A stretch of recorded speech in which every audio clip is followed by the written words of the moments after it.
of this is fine. I mean, these are all futuristic technologies, and every nation has the right to deploy them. But lasing other, aircraft at a time when you're not at war with someone else, that is a serious issue.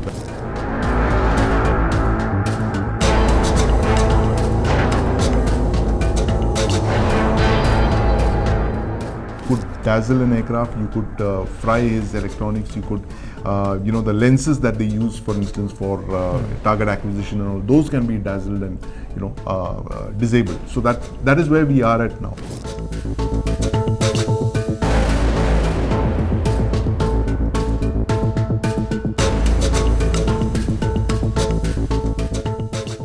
Hello and welcome to India Today Global. I am Pranay Upadhyay. Germany has complained that a Chinese warship has targeted one of a German military aircraft with a laser beam, and that has become a diplomatic row between Germany and China. China obviously has denied this issue. But what are the dimensions of this incident? I am being joined by Sandeep Unnithan, who always gives a very sharp perspective on all the military matters. And Sandeep, with your help, we would like to understand and help our viewers to understand what this incident is about and what is there in store if the laser beams are being used in the battlefields. China playing Star Wars in the Red Sea. Yes. Well, but so the incident is that, as you mentioned, it is actually a commercial aircraft that was hired by Germany to for the military service, reconnaissance missions for the EU force that operates in the Red Sea, protects the merchant shipping from the Houthi attacks. And what is the operation called? Aspides? Yes. Aspides. Aspides. And it so happened that in the first week Sandeep, of July... Interestingly, both China and in the EU, and also US has their own military presence in Djibouti. So it so happens that one of the Chinese warships that's deployed there, part of their 47th flotilla, they've been continuously deployed there since 2008. One of the warships is supposed to have lased this is it part German of that aircraft. anti-piracy mission? Yes. It's been on from 2008. So one of these aircraft was lased by this warship, and the crew were dazzled, and then they came and they landed safely, no harm done. But the interesting part, Pranay, is that the PLA Navy has done this twice before. And both with reconnaissance aircraft. One was US P8I, P8 Poseidon in the Pacific in the year 2020, and 2 years later in 2022 they did the same with another P8 Poseidon belonging to the Royal Australian Air Force. Right, so there is a thread here.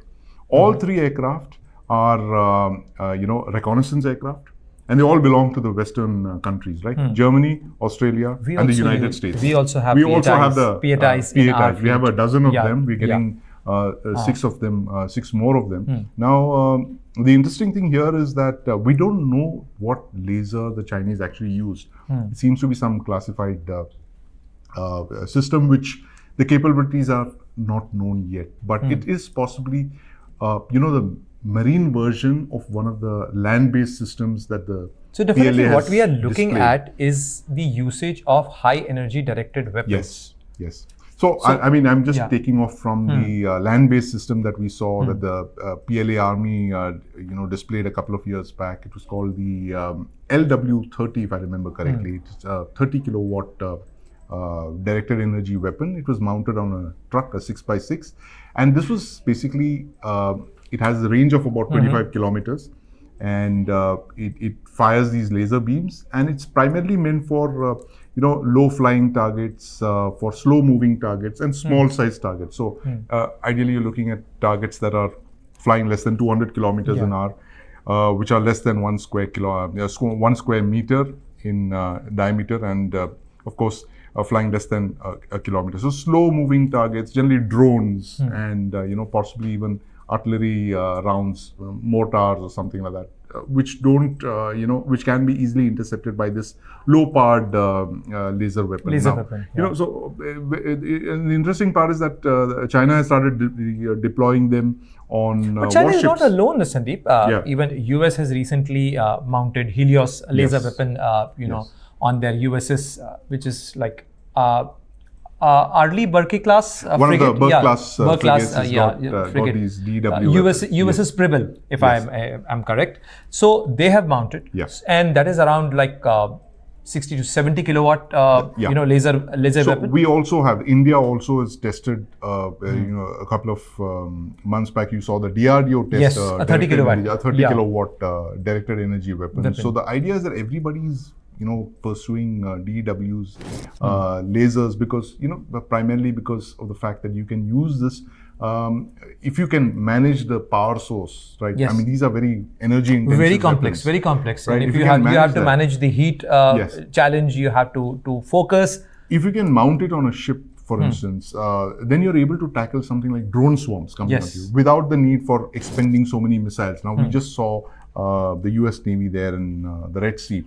Fighting the Houthis, and they were shooting down. They were literally running out of missiles, to shoot down the Houthi ballistic missiles and drones and cruise missiles and all of that. So if you have directed energy weapons, for instance, and this becomes a very uneven, battle, because swarm drones or these FPVs are very cheap as compared to the missiles. And if you're shooting costly missiles, you're absolutely right. Bang on, Pranay. The asymmetry is something that will, cause serious problems for the defenders. Like, you're seeing it with Israel, for instance. Yes. The Iranian ballistic missiles are, possibly a fraction of the cost that the Israeli, defensive systems cost. Like, for instance, the Arrow ballistic missiles, and anti-ballistic missiles, and all of that. All of this is fine, Pranay. I mean, these are all futuristic technologies, and every nation has the right to deploy them. But lasing other, aircraft at a time when you're not at war with someone else, that is a serious issue. That points to, something far more serious and sinister, right? It's fortunate that nothing happened to that aircraft. It landed safely in Djibouti. But what if the crew were disabled? Obviously, Chinese have denied this thing. Chinese have said, they deny everything. They deny everything. But highly irresponsible behavior, if you ask me. That you don't go around lasing military aircraft, at a time when you're not in hostilities, or that German aircraft or the American aircraft. We don't know what exactly they were doing, but they were clearly not displaying hostile intent. So my sense is that the Chinese are just signaling to the West that they are now, near peer as you mentioned, that is it the intent to show that we too have that capability? We are just trying to flex our muscles. Absolutely. I can't think of any other reason why Chinese warships would want to, laze reconnaissance aircraft in peacetime situations, in the Pacific, in the Red Sea, all of that. It just it's just muscle flexing, just China or demonstrating are they irritated intent. Because obviously there is a flexing of muscle in the region, because Djibouti is a place where they are also trying to strengthen their presence. Americans are already there. The Europeans are already there. The French, Italians. So I think it's a combination of all of this. The fact that they're trying to flex their muscle. They're trying to demonstrate the fact that they have the same kind of technology that the United States has on its warships. So recently, a couple of months back, China sent out a ship into the Pacific with it was mounted with a laser. That's how people knew that Simishan, one of the PLA's LPDs, landing platform dock warships, was seen in this Pacific with a laser weapon. So that's how we know that the PLA Navy has begun to issue these laser weapons. But then using these in peacetime, dazzling aircraft, lasing aircraft, that's completely uncalled for. And but I think this is to do with the responsibility and with what kind of responsible behavior you want to use these weapon and platforms. But coming back to this point that how high energy directed weapons are being used and developed, like this is being considered as the future of warfare. In Operation Sindoor, we too have used a very, you can say a very low grade or low intensity platform, which is called D4, which is drone killer system. And there we used a 2 kilowatt beam to kill the drones, the swarm drones, and sent by the Pakistanis. So we are also in the process. You mentioned about the 30 kilowatt weapon platform, which we are developing. And are we also looking at a high energy variant of these weapons? Absolutely. Directed energy weapons are the future, and we have multiple programs for that. There were many programs that were launched in the 90s and early 2000 by the DRDO. Yes. There was Kali, if I remember correctly, and there was Durga, and there's another one called Surya for directed energy weapons. Because when you're faced with drone swarms, you can't be shooting them down with expensive missiles. Yes. You need something like directed energy weapons. If you can figure out the power source, because these are very power intensive weapons, if you can get that power mix right, if you can have these lasers that are literally, they're light beams. You're basically shooting out light beams. And from infrared range fast, to the microwave, to the ultraviolet range. They're very, very fast. And if you can manage to do that, then you can actually blunt your adversary's drone swarm. So that is one of the multiple solutions Not that only people drones, are looking for. but I think you can also take on incoming missiles. You can knock down missiles. You can disable aircraft.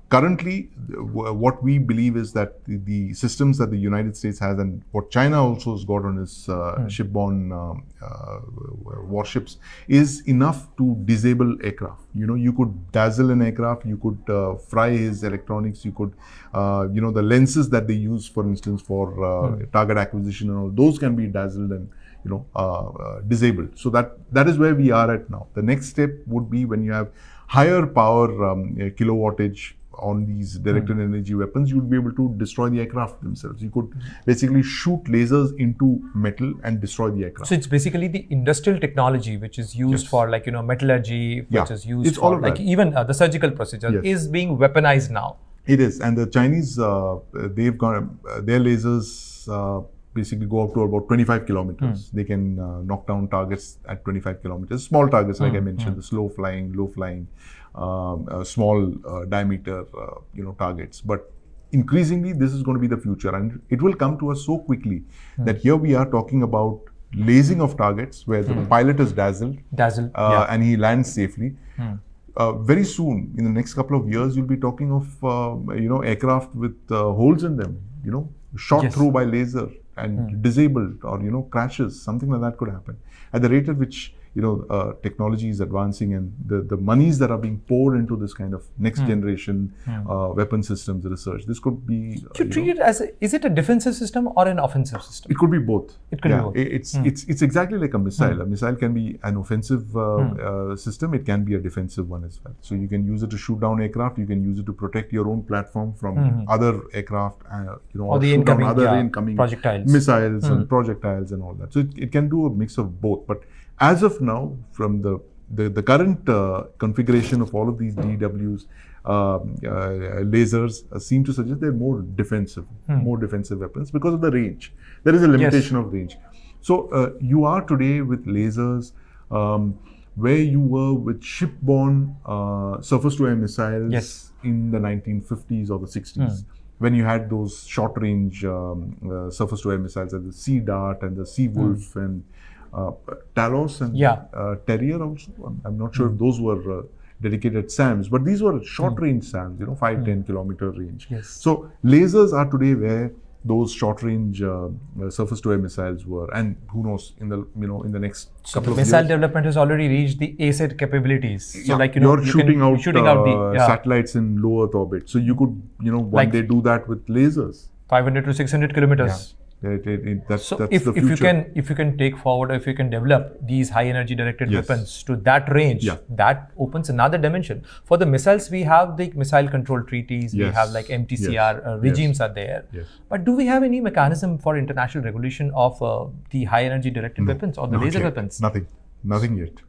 You can't deploy them in space because that would be a violation of a lot of space-based treaties which prohibit the deployment of weapons in non-militarization of the space. Non-militarization. But there is evidence to suggest that the US and possibly even the Russian Federation have deployed weapons in space. Civilian weapons which could rapidly turn into military weapons. Uses. Yes, like kamikaze satellites, for instance. There are these class of inspection and repair satellites. In peacetime, but in the times of war, they can inspect and unrepair, if there's a word like that.